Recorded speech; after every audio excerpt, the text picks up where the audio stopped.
The Factor-Inwentash Faculty of Social Work at the University of Toronto has adopted the use of simulation in teaching and assessing social work practice competence as a distinctive feature of our master's program. The rationale for using simulation in our program was based on a number of factors.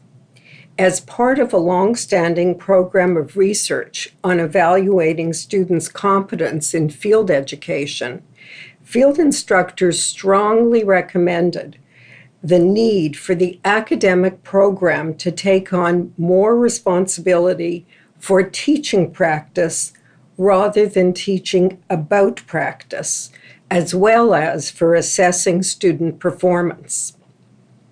Also, teaching and assessing practice competence has largely been viewed as occurring in the field. As identified in the literature internationally and at the CSWE Field Summit in 2014, changes to agencies have resulted in agency-based field instructors having less time to teach students core and foundation social work skills. Our work began with using simulation to assess student competence through the Objective Structured Clinical Evaluation, the OSCE, which we adapted for social work. You can see the way we conduct an OSCE through watching this video on the YouTube link. Stimulated by the effectiveness of the OSCE for promoting learning, assessing competence, and bridging to the field, led by faculty members Marian Bogo, Tula Korgiantakis, Ellen Katz, and with assistance from Barbara Lee, course instructors developed numerous innovative simulation-based projects to teach generic and specialized aspects of competence. Our simulation program is distinguished by a systematic approach to its design. This approach was developed through our program of research led by Marian Bogo and Cheryl Regier, funded by the Social Science and Research Council of Canada. Studies conducted at the faculty and also by colleagues in schools in California and the United Kingdom have provided data to support the use of this approach. We begin our conceptualization for a simulation project based on our model of holistic competence. This model captures the various interrelated dimensions of competence. The model is similar to the definition of competence in the Educational Policy and Accreditation Standards 2015 of the Council on Social Work Education in the U.S. The implication of this view of competence is that we need teaching approaches that promote integration of these various dimensions, rather than teaching them in separate courses or places such as class or field. Following from our view of competence, we identify specific competencies and practice behaviors. These competencies guide the design of a number of complex scenarios similar to those students will encounter in the field.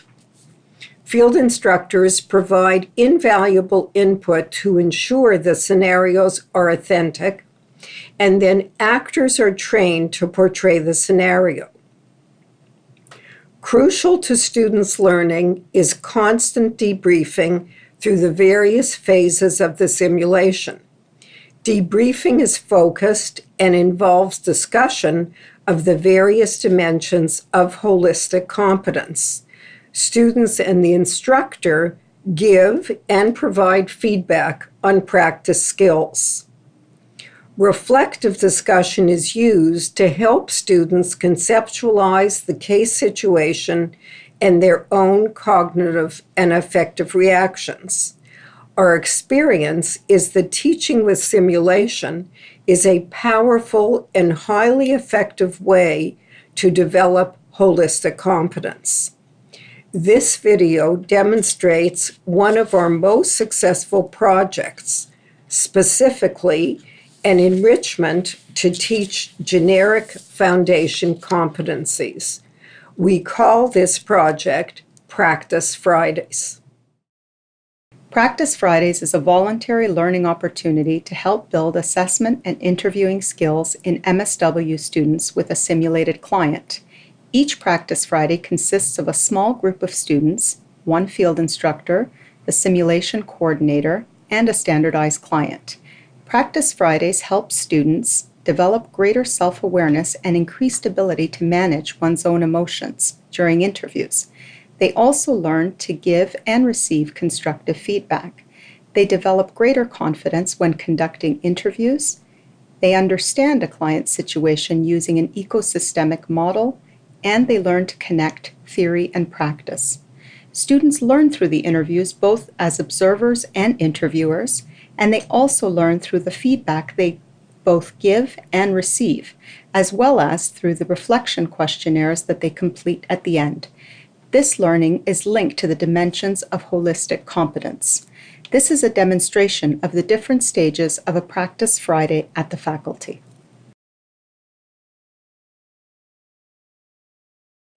Okay. Have you ever been in to see a social worker or a counselor before? No. So can I ask how it feels to be coming in to talk to somebody? It's a bit strange. Like, it's just not, because I know that we're going to be talking about some personal stuff, and I'm a pretty personal, private person. So, whatever helps with my kids, I'm happy to do. And thanks for sharing that with me, because it's true. What we're going to talk about can kind of resonate on a lot of different levels, and everyone feels different coming in, and it can feel a range of things. So I recognize that, and I appreciate you for making the time to come in and talk about what I recognize is important to you.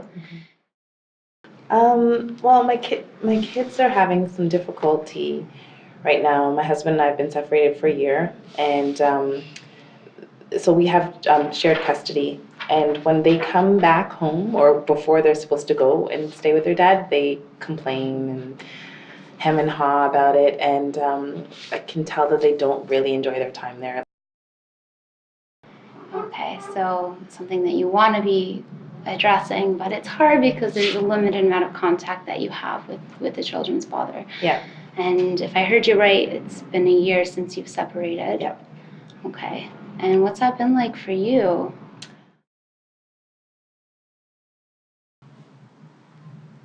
Felt like she had the space to really narrate her story, and so it was easy for me to get a lot of information from her from what she was sharing. And it's something that I've learned is kind of how important the preamble is to kind of facilitate that. So my hypothesis is I hopefully made her feel comfortable to share that stuff.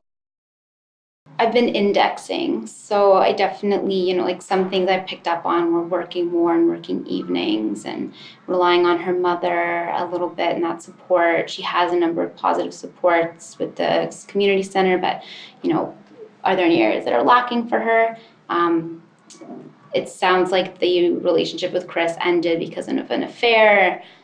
That's probably got a lot around it that could be more explored. And I mean, at this point, I still think there's value in just letting her have the space to share. And then I'm kind of going to pick up her lead around what she wants to focus it on. But that I'm probably going to ask her, like, what have we missed and where would you like to go with this? She did a really good job with the preamble. I really like that she explained the structure of what the session is going to look like and checked in and clarified about confidentiality. I also really like that you checked in about how she was feeling coming in and seeing a social worker. And when she said that, it was a little bit strange and kind of uncomfortable, you really normalized those feelings for her. So I think you did a good job of making her feel comfortable right at the beginning of the session. You asked her what brings you in. She gave you a wealth of information, and then you came back with your one or two sentences that really neatly captures what she just said and allows her to feel heard. So that was really nice that you offered that back to her and then moved on with your open-ended question, asking her sort of what it was like. From there, you were able to get a lot more information, sort of separation, sort of the affair, supports in mom, working more. Where I would have liked to see you sort of step in and change something is try and get her to slow down. So in that little moment, she started going on and on about sort of the stepmom and whatnot, and that was getting away from your initial question of how she's handling it. I really like that you always checked in for feedback. How does this sound? You're always going back and forth. You outlined what the session was going to look like a bit and what you were going to do, which is really the strongest part of the interaction I saw. I really liked you asking a lot of open-ended questions and you were reframing. So all really good points, and you were building on it. I saw you taking notes, which I personally really like, because you're kind of constructing in your mind where you wanted to go next, which I thought was really, really good. I think one of your strengths, among many other things, is that you really do use a strengths-based approach.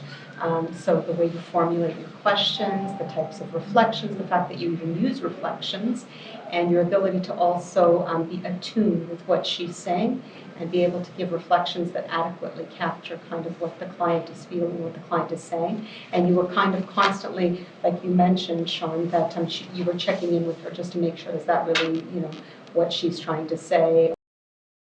Keep it in sync with your approach, with what I perceive to be your approach, which is very strengths-based, is just how you phrase the question. So as opposed to kind of saying Elaine doesn't really know your children, you don't feel like Elaine really knows your children, or you don't feel that she has, enough experience to kind of be able to speak on this situation.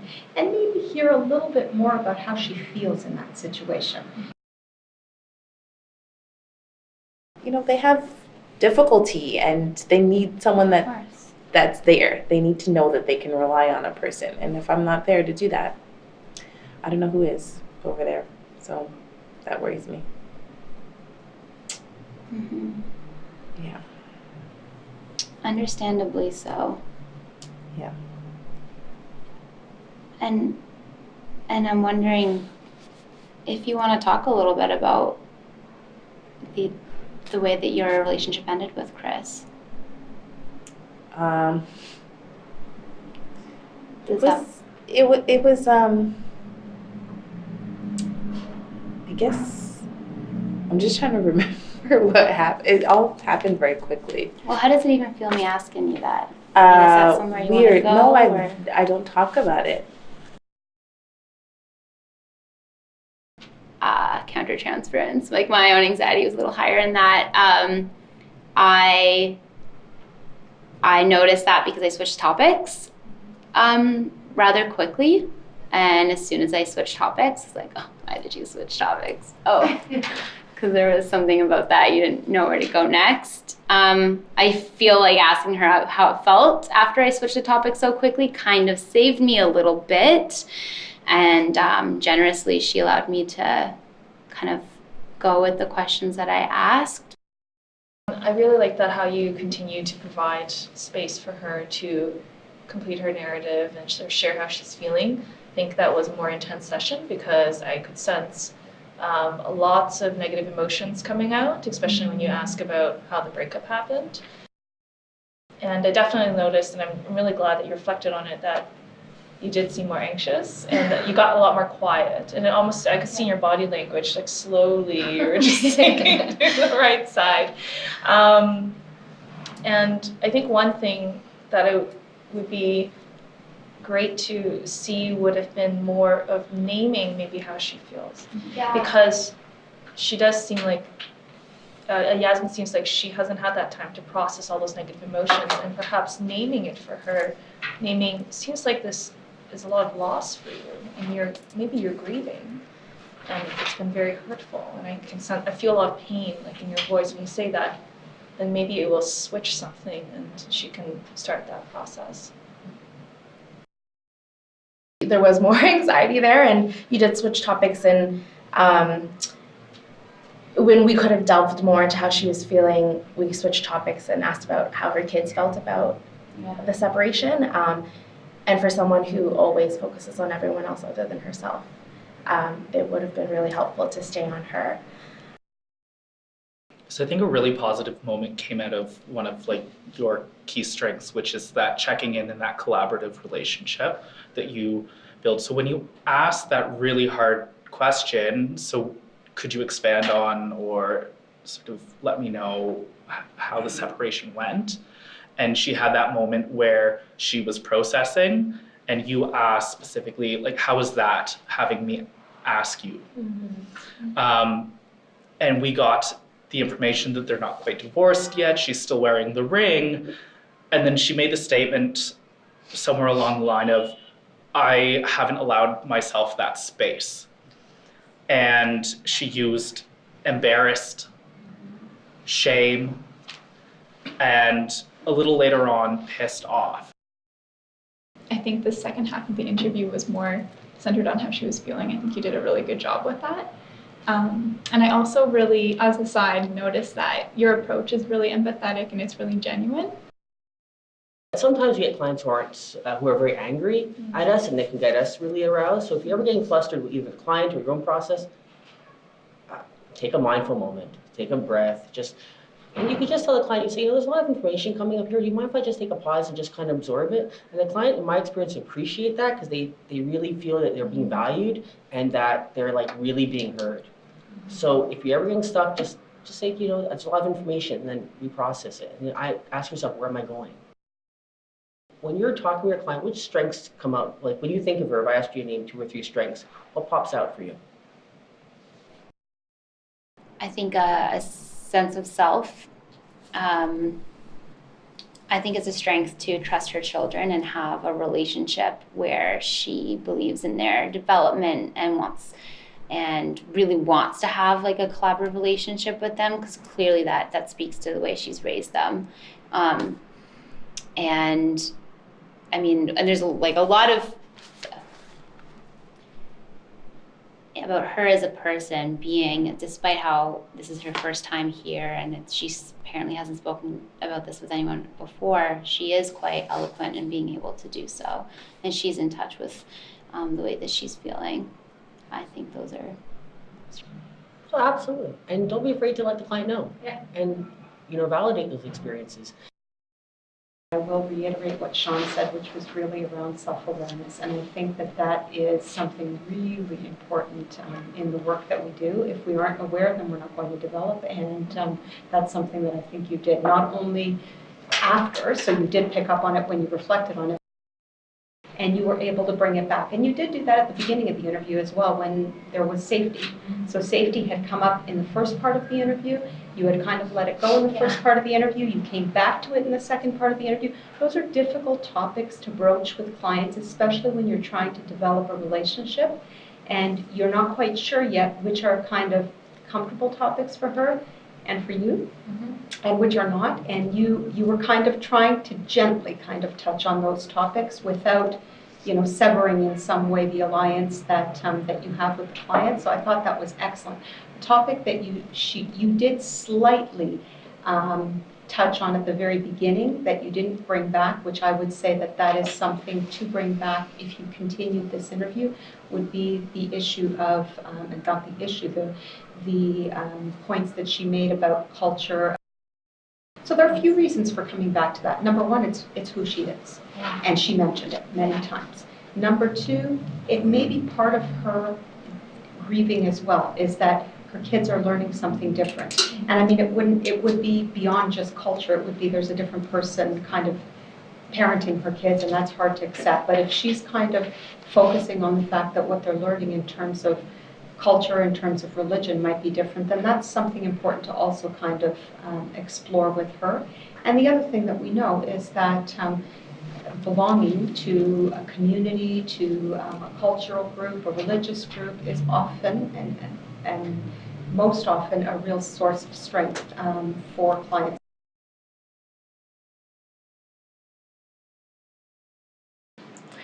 So Yasmin, something that I noticed when you were talking about your story is that I find you have a very good sense of self. You have a sense of your values in terms of with your children and also what's important to you.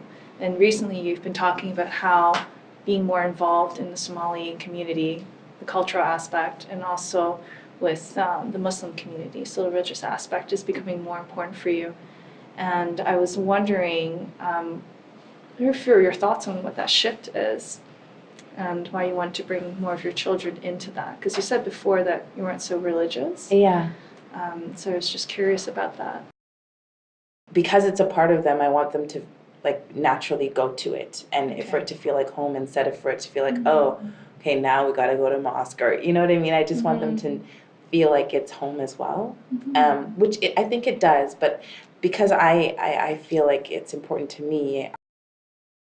Yeah, like I really hear that it's coming from like a very protective sense, like as a mother to your kids, that you want them, because you talk about creating that home and creating a sense of home, and that going to the cultural center and going to mosque helps create that sense of home, which is in contrast from what I'm picking up to when they're at Elaine's and with Chris. Do you feel like it's not quite a sense of home for them? No, it's not.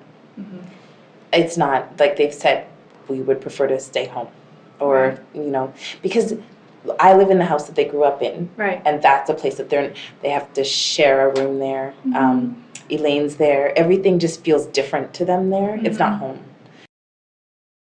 I'm just like, I can sense it. Like when you talk about Elaine and how you feel she treats your kids, or how you feel like your kids are with her, I sense a lot of anger and frustration and tension. And I can see in your body, and I can hear in your voice. And I'm wondering, you know, and you're taking a deep breath now, and how does that make you feel when you have to think about that?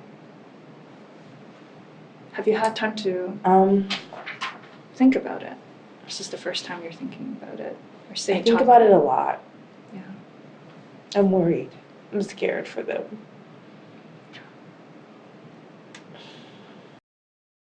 I wouldn't have them around her. Around my kids. I would choose to not have them be a part of their life anymore. Or I would say, maybe, or if they had a friend like that who was being not nice to them, I'd be like, maybe you should just not hang around them so much. And I can't make that choice here. I can't, it's so out of my hands, and it's really.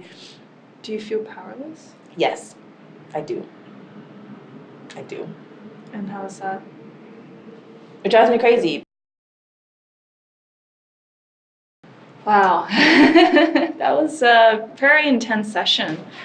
It felt super real. I mean, when even doing simulation, it feels real already. I think it felt even more real when the tears came out and I saw the rawness and their energy of her emotion. And initially, I wanted to explore that sense of self about the culture and religion, how it's important.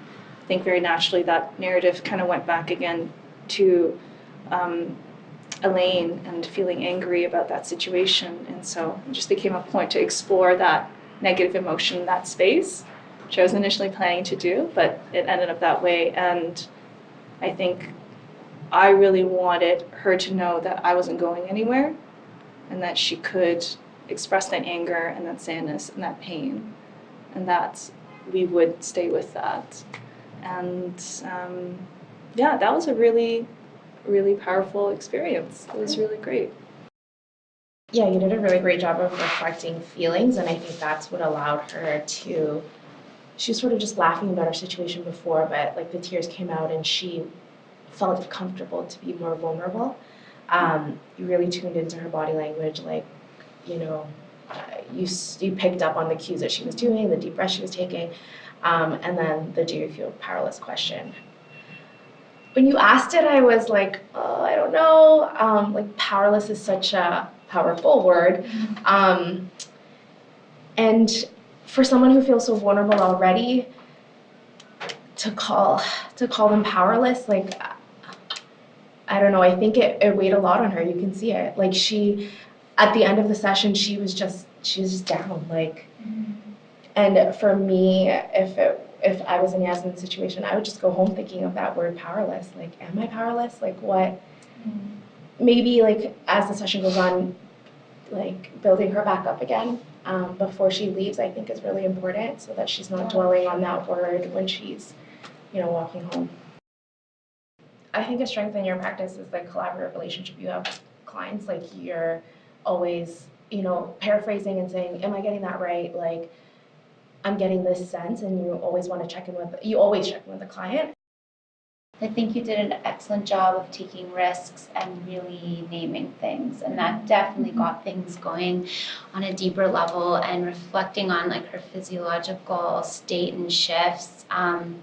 It was interesting because those kind of turned into moments where you definitely opened up more story.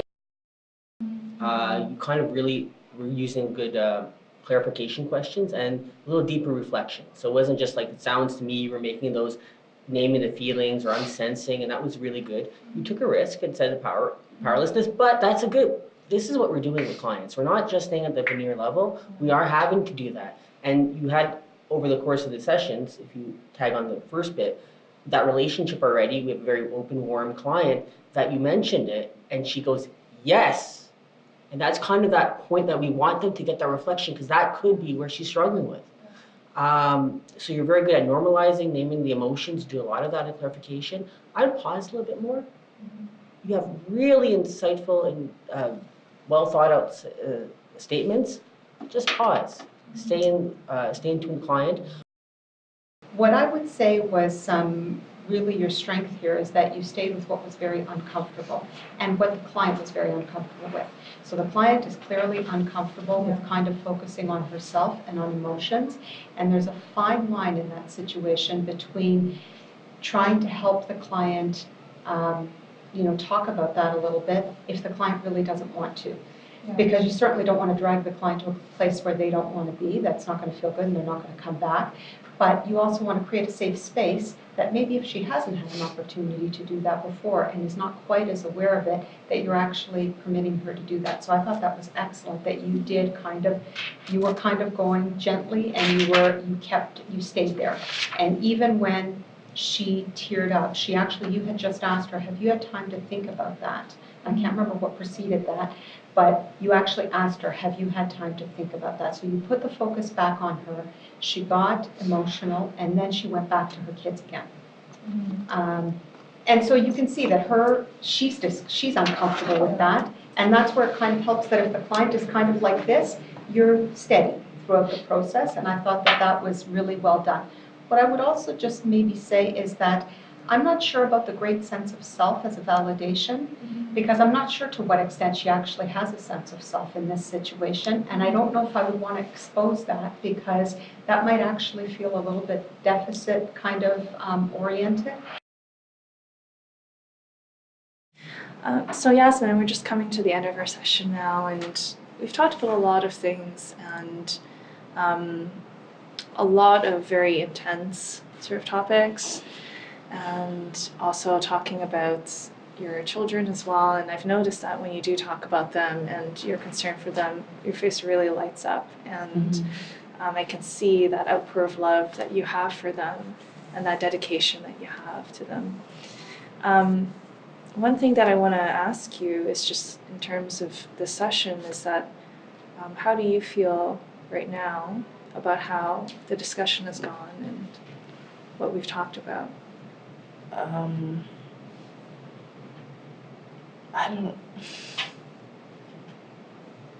don't know how I feel about it. I feel like it's a lot. It's a lot to like kind of rewind and think about. Would you consider talking to your kids about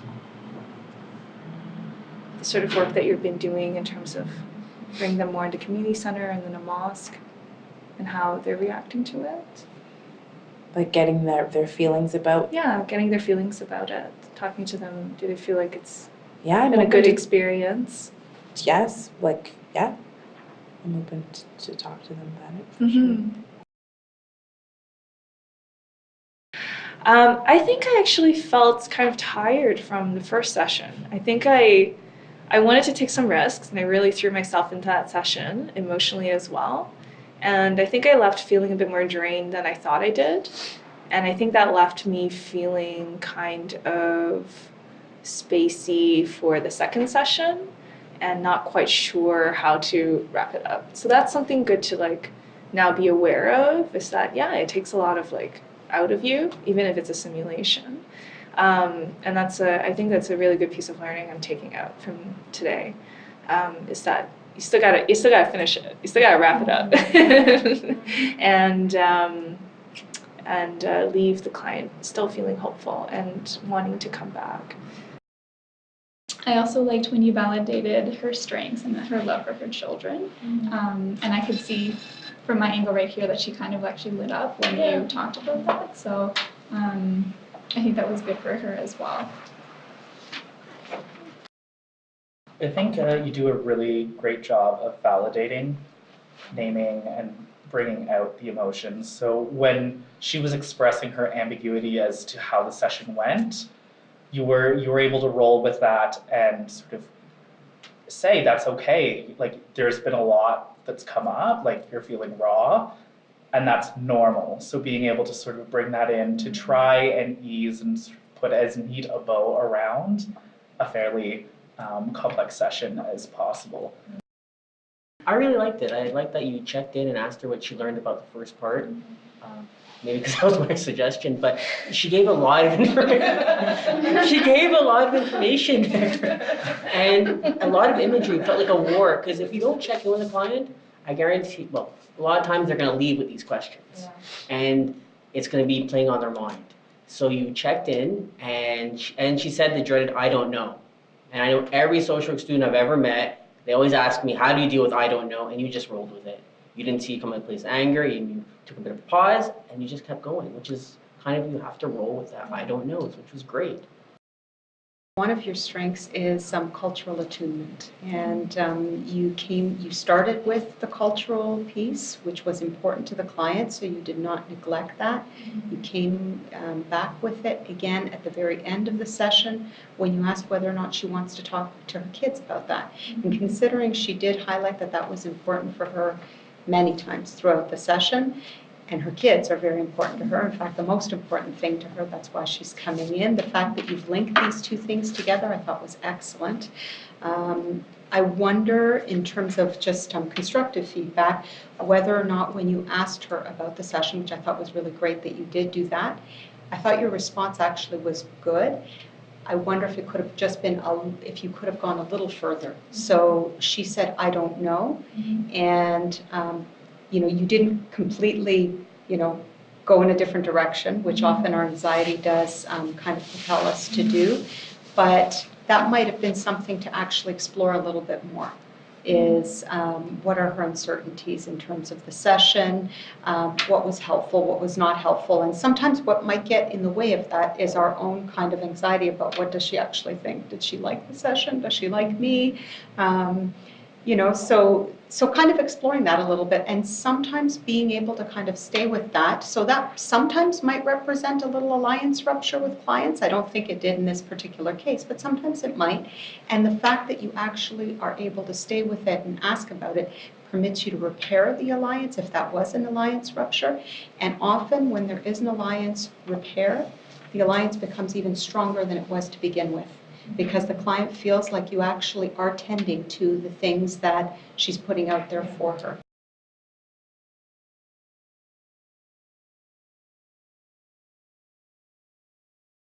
So I think with Practice Fridays, I find them a really excellent opportunity to exercise our direct practice counseling skills.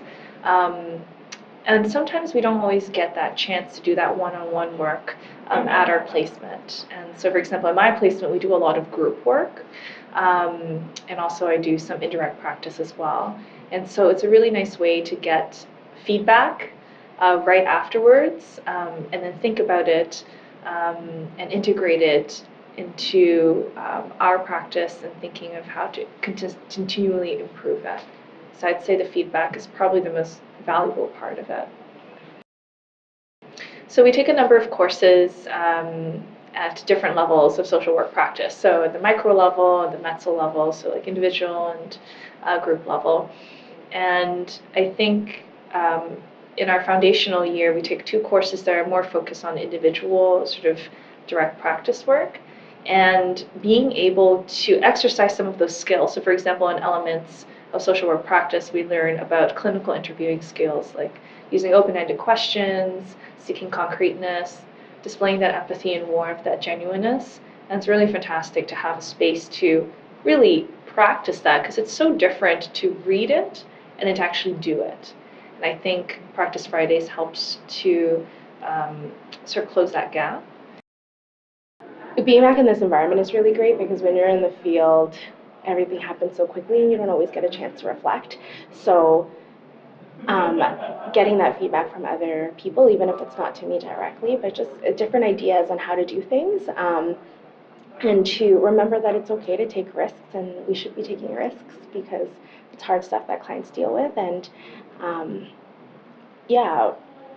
really challenging yourself is something that I'm reminded of right now after going through this experience. And I'm going to take that back to a client that I find really challenging and help them to ask. It's hard for me to ask hard questions, I think, because I always want to be gentle and build that rapport with clients and be kind of scared of rupturing the alliance, especially with the client I'm thinking of in particular.